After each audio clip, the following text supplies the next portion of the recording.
So why is it that what we believe, and trust me, I used to do the manual process. I spent 20 years of my career helping nonprofits put all those spreadsheets together and try to make sense of the data. And through that process, I started to say there has to be a better way. There has to be a better way than for nonprofits to be reliant on, me or my staff or my team or that person that has the data. They have to have a way where at any given time they can log in and see how well they're doing, what they've been working on, are their goals being met? And so technology is really the only solution for us in the 2023 going into 24, when funders are expecting us to have this information. Trust me, your board members who sit on corporate foundations, they have access and insight into their businesses, critical KPIs at their fingertips. They have that information at their fingertips. And so they probably don't even realize that you don't have that information at your fingertips until you educate them and say, hey, you know what? Technology didn't exist. Now technology exists. It's time for us to move into this new generation and leverage technology so that we can get to these outcomes.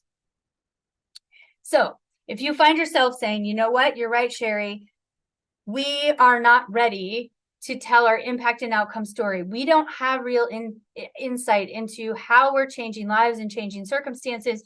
We don't have real-time insights into who we're serving. Are we creating equitable outcomes?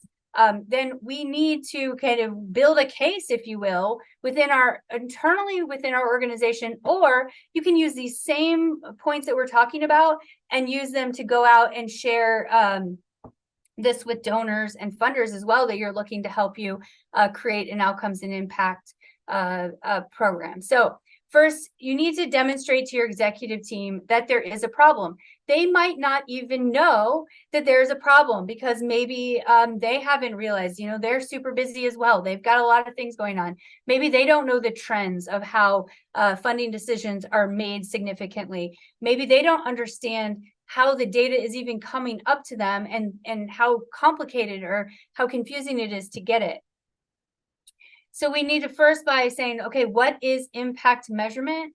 And are you doing today? And how are you getting there? Are you at 100%? Can you talk about what you do, how well you do it, and how people are better off? And equally look at equitable outcomes and if different measures impact different measures or different services impact different services.